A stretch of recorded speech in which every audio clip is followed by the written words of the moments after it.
Today we're discussing supplements, a rational guide to supplementation. Many supplements are compounds that are extremely efficacious for enhancing sleep, or for enhancing hormone function, or for enhancing focus, and many of those compounds are simply not found in food to have the desired effect. And he experienced big increases in testosterone, as much as 600 nanograms per deciliter increase from where he was before, which is very dramatic. It was a near tripling of where his testosterone had started off to where he ended up. Category of supplementation that I'd like to talk about is hormone support. Improving, or so-called optimizing, your hormones is a critical aspect of mental health, physical health, and performance. The supplements that make sense in terms of augmenting hormones come in two forms. One are broadband support for multiple hormones, and then the others are supplements that are designed to increase, or in some cases decrease, specific hormones or hormone pathways. So let's consider each of those in tandem. Certain supplements, things like Shilajit, for instance, something from Ayurvedic medicine, which mainly has the active ingredient fulvic acid, which is known to, for instance, increase things like FSH, follicle stimulating hormone, which in women is going to increase certain aspects of egg growth, pro-fertile, and in males can make for more sperm production or more motile sperm. FSH is also going to indirectly increase testosterone in males. It's known to increase libido in both males and females. So things like Shilajit can indeed augment multiple hormones and support multiple hormone systems, generally in the direction of pro-fertility, pro-libido, and increasing estrogen and testosterone. There are other supplements such as ashwagandha that also fall into this category of affecting multiple hormones. Ashwagandha is a very potent supplement in terms of reducing cortisol levels.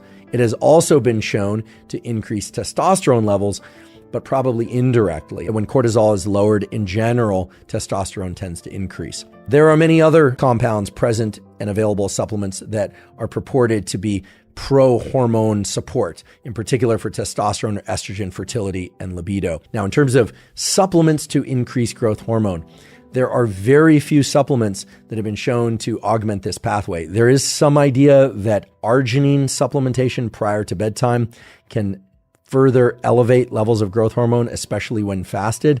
That literature is rather weak. It's a different story when you start thinking about and talking about testosterone and free testosterone and luteinizing hormone. There is a hormone called GnRH, gonadotropin releasing hormone, that is released from the hypothalamus into the pituitary. It stimulates the release of luteinizing hormone, or LH, which then travels in the bloodstream to impact multiple tissues in the body, but mainly the ovary in females and the testes in males to stimulate estrogen production and testosterone production. Supplements that can tickle this pathway, or actually can act as a bit more of a directed hammer on this luteinizing hormone pathway, may also impact GnRH, are things like Fedogia agrestis. This is an herb that, when taken at dosages of 600 milligrams per day, many people, not all, report elevated testosterone, in some cases elevated estrogen, a bunch of hormones downstream of luteinizing hormone. But I do want to suggest caution when taking Fedogia agrestis. The cautionary notes are: stay within the recommended dosage ranges. You can go lower, but certainly don't go higher.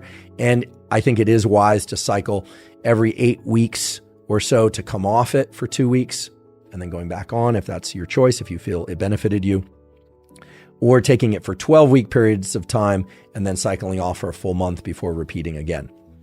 There are other supplements, in particular Tonga Ali, which is known to, for instance, increase libido.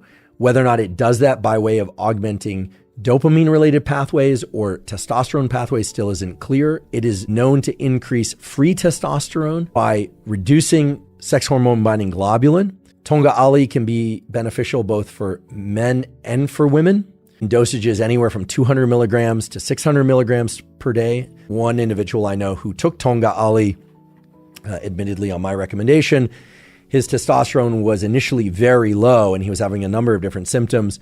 He did blood work, and he then took Tonga Ali and Fedoja in combination, and he experienced big increases in testosterone. This would be not free, but total testosterone. He experienced as much as 600 nanograms per deciliter increase from where he was before, which is very dramatic. It was a near tripling of where his testosterone had started off to where he ended up. To my knowledge, Tonga Ali does not need to be cycled, meaning you don't have to take periods of time off from it.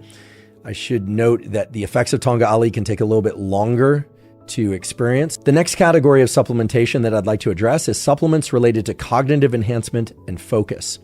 And here there are a number of very useful strategies that one could take.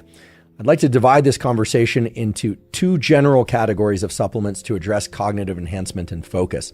The first category are supplements that increase energy by way of stimulant properties. So the most obvious of these is caffeine. Caffeine is, of course, a molecule that can increase levels of alertness. It also can increase levels of focus, provided that dosages are in the appropriate range. The appropriate range in most cases is going to be 1 to 3 milligrams per kilogram of body weight, taken 30 minutes or so before any kind of mental or physical endeavor. Again, a cautionary note, don't drink caffeine too late in the day. Past 2 p.m., it can really start to impede your sleep at night. Even if you can fall asleep at night, the architecture of that sleep is not going to be great if you're ingesting caffeine in the preceding 8 to 10 and even 12 hours. I mention all that not because I think that you probably already didn't know that caffeine can enhance alertness and focus. Most people already know that, and I acknowledge that, but rather as a contrast point for the other supplement-based approach for increasing cognitive function and focus, which is to increase certain neurotransmitter pathways that are not stimulant-based. So for instance, alpha GPC, which is essentially a choline donor, acts in the pathways related to the neuromodulator acetylcholine and can enhance focus. Dosages of anywhere from 300 to 600 milligrams. People experience heightened levels of focus for sake of mental work or physical work. The half-life of alpha GPC is about 4 to 6 hours, so it's relatively short-lasting, although you wouldn't necessarily want to take it right before bed. I don't recommend that. So for instance, 300 milligrams to 600 milligrams of alpha GPC taken alone will allow people to be more focused, but doesn't tend to make people feel jittery or overstimulated. Similarly, 500 milligrams to 1,000 milligrams of something like L-tyrosine, which is an amino acid precursor to dopamine, what people tend to experience is that the cholinergic stimulation from alpha GPC and the dopaminergic stimulation from L-tyrosine leads to increased levels of focus without the kind of overall feelings of stimulant-based alertness that one would experience with caffeine. I do think that there's a category of supplements that can greatly enhance the probability of offsetting depression and maybe even improve mood directly or indirectly, and or offset the amount of antidepressant medication that people need to take. That's also been demonstrated, and improve metabolic function, cardiovascular function, and also enhance our ability to do focused work. And here I'm referring to the so-called omega-3 essential fatty acids, in particular the omega-3 form of the essential fatty acids. Ingesting 1 to 3 grams of EPA in particular, in the form of either fish oil capsules or liquid, can be beneficial for a number of different aspects of brain and body health, and can enhance focus and cognitive ability.